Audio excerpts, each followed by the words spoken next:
Olá, seja bem-vindo ao Garou. E nessa semana vamos falar sobre O Eternauta, a tragédia na família do roteirista de quadrinhos Osterheld e o macabro negacionismo do presidente da Argentina, Javier Milei, e de sua vice, Victoria Villarruel.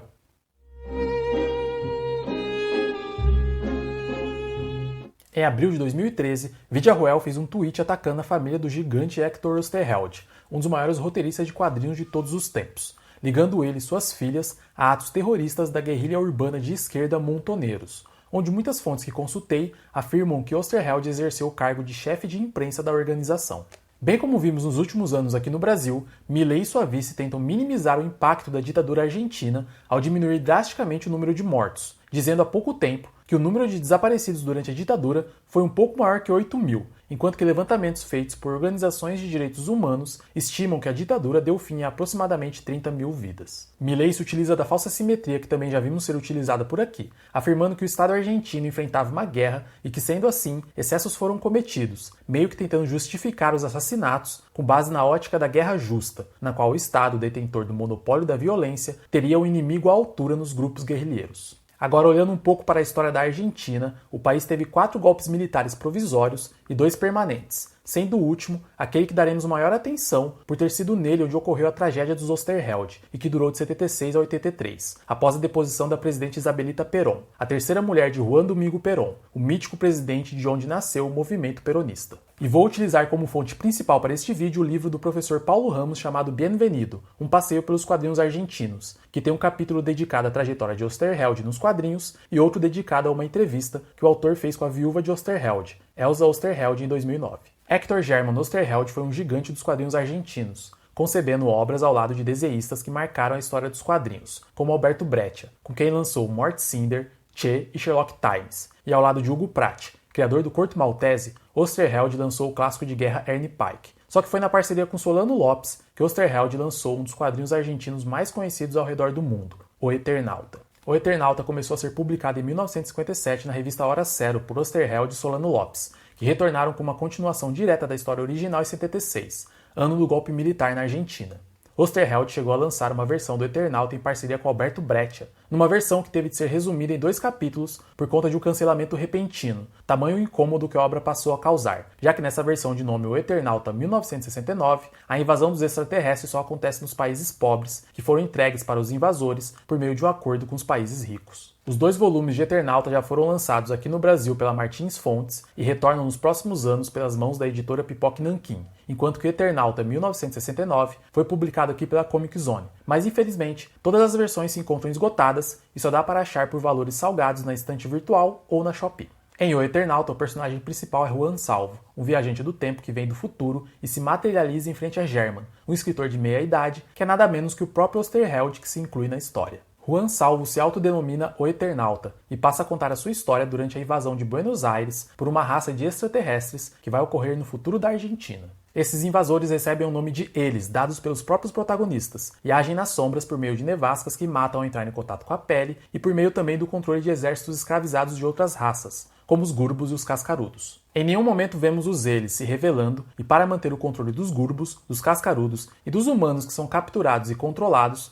os Eles utilizam como testa de ferro os Mãos, seres inteligentes que possuem diversos dedos e que, assim como os Gurbos e os Cascarudos, tiveram seus mundos invadidos e hoje são escravizados por meio de uma glândula que é acionada e solta um veneno no corpo dos Mãos quando eles sentem medo. Já no segundo volume, Juan Salvo é transportado para um futuro pós-apocalíptico ao lado de German, o próprio Osterheld, que se juntam na luta armada contra os Eles, que continuam oprimindo os seres humanos que retrocederam à Era das Cavernas. Novamente, no segundo volume, não vemos a aparência dos Eles, e só descobrimos que os Eles querem ir embora do planeta Terra, e para isso, precisam de humanos como combustível para sua nave, sendo essa opressão o estopim para a guerra de Salvo, German e os moradores das cavernas contra o governo autoritário dos Eles. Tanto o primeiro quanto o segundo volume de O Eternauta são obras que dialogam muito bem com o contexto político da época em que foram lançados, sendo o primeiro volume muito mais ligado às preocupações universais do pós-Segunda Guerra Mundial, como o medo da bomba atômica e a escalada armamentista da paranoia da Guerra Fria, enquanto que o segundo volume guarda relações com o contexto das ditaduras na América Latina, e em especial o que se passava na Argentina com o autoritarismo do general Rafael Videla. Sendo no segundo volume onde Osterheld deixa de forma mais clara sua prática política e o seu papel na militância após o golpe militar de 76, período em que Osterheld e suas filhas se tornam mais engajados e passam a ter ligações com a juventude peronista e o já citado Montoneiros, com Osterheld, como já dito, sendo chefe de imprensa da organização. Mas vale ressaltar que não existe nenhuma prova sobre a participação de Osterheld e de suas filhas em nenhuma ação do grupo Montoneiros, como falsamente alegado pela vice de Milley. Infelizmente, Osterheld não chegou a ver o segundo volume de sua obra completa, já que o roteirista desapareceu em 77 e a obra foi lançada em 79, cabendo assim a Solano Lopes terminar a obra no exílio na Espanha. É com o golpe militar que a tragédia da família Osterheld se inicia, e é muito triste quando ouvimos de Elsa, a viúva de Osterheld, que quando seu marido a comunicou de que sairia de casa, ela só lhe fez um único pedido, que ele salvasse suas filhas. Mas infelizmente, Osterheld e nenhuma das filhas do casal conseguiram sobreviver a um dos períodos mais macabros da história da Argentina. A primeira das filhas a perder a vida foi Beatriz, que tinha passado em medicina e dias antes de sua morte, avisou sua mãe que largaria a militância para seguir carreira. Só que 3 semanas depois, Beatriz foi morta e seu corpo entregue a Elsa, sendo a única das 4 filhas que puderam ter um enterro digno. A segunda filha a encontrar a morte ao lado do marido foi Diana, que estava grávida, e a terceira capturada foi Marina, caçula da família e que estava grávida de 8 meses. Os filhos na barriga de Diana e Marina nunca foram encontrados, e a busca por explicações levou Elsa a entregar o grupo das Abuelas de la Plaza de Maio. A última filha a ser assassinada foi Stella, sequestrada com o filho e o marido ao sair de casa para deixar o filho de 3 anos, Martin, na casa de uma conhecida da família, e sabemos que Martin foi levado até a cela de Osterheld e mostrado para o avô como forma de tortura. Dias depois do sequestro, Martin foi entregue para Elsa por um homem bem vestido, e ela não poderia imaginar que sua última filha viva e seu genro tinham sido assassinados naquela mesma manhã. Sabemos também que Osterheld foi sequestrado em 1977, e temos informações sobre a passagem de Osterheld na prisão graças aos relatos do psicólogo Eduardo Arias, que ficou preso com Osterheld na mesma cela. Eduardo foi solto em janeiro de 78 e foi na revista Feriado Nacional lançada em 83 que o psicólogo deu seu testemunho sobre o período ao lado do roteirista, no relato que lerei a seguir. Me chamo Eduardo Arias. Sou psicólogo e tenho 38 anos. Fui uma das últimas pessoas que viram vivo Héctor Osterheld. Em novembro de 77, fui sequestrado e permaneci desaparecido até janeiro de 78. Todo esse tempo estive em um chupadeiro, prisão clandestina, situada no Caminho de Cintura e Avenida Ritieri. Hoje funciona ali um campo de hipismo da polícia da província. Quando cheguei, Osterheld estava ali já fazia algum tempo. Seu estado era terrível. Permanecemos juntos por muito tempo. Nos colocaram de costas. Estávamos ambos praticamente nus. Ele usava somente uma calça, eu uma cueca. As cabeças estavam cobertas por capuzes. Osterheld, como eu e todos que estavam ali, fomos torturados selvagemente. Ele somava a esse tormento a dor pelo destino de 3 de suas filhas, que também haviam sofrido sequestro. A quarta era procurada com o marido, e essa busca era motivada, pelo que pude presumir, a captura de Héctor. Durante as longas horas em que permanecemos naquela imobilidade forçosa, nos ajudávamos para poder descansar um pouco, jogados no chão, acomodando nossas correntes para aliviar um pouco a dor, entre interrogatório e interrogatório. A princípio não me dei conta de que era ele. Descobri quando tirou o capuz e pude ver seu rosto. Era nada menos que Ernie Pike, cujas aventuras eu lia desde pequeno.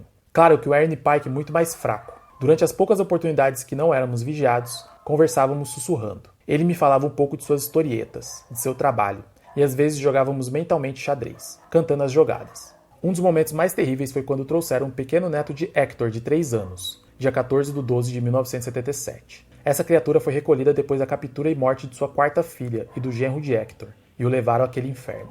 Havia conosco um garoto de uns 17 anos, acostumado a fazer figuras com o miolo do pão. Ao final, todos entregavam a ele o miolo dos nossos pães. Na noite do Natal, El Viejo cantou com esse garoto a canção Fiesta de Serra. Chaplin morreu quando estávamos presos, no último dia de 77. Soube disso porque um guarda me deixou ir ao banheiro por causa de uma grande diarreia que eu tinha.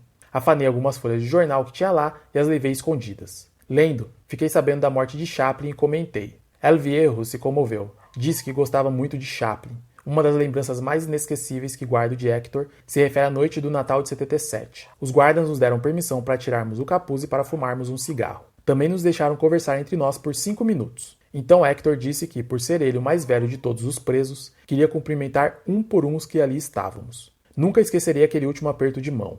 Héctor Osterheld tinha uns 60 anos quando ocorreram esses fatos. Seu estado físico era muito penoso. Ignoro qual pode ter sido seu destino. Eu fui liberado em janeiro de 78. Ele permanecia naquele lugar. Nunca mais soube dele. Héctor Osterheld foi assassinado em algum momento de 78 pela ditadura. E Elsa Osterheld perdeu o marido, 4 filhas, 2 genros e 2 netos ainda em gestação. E na entrevista dada a Paulo Ramos, Elsa meio que resume seu sofrimento com o termo mutilação, dizendo entre aspas, eu poderia escrever um livro sobre o sentido do que é a mutilação do ser humano. Quando Milei tenta desacreditar os 30 mil desaparecidos durante a ditadura e Vidiarruel propõe rever as indenizações às vítimas, eles desrespeitam Osterheld, sua família e tantos outros milhares de argentinos que até hoje sofrem eternamente por não conseguirem pôr um fim às suas buscas sem esperança. E é isso, pessoal. Sem mais, nos vemos numa próxima aqui no Garou.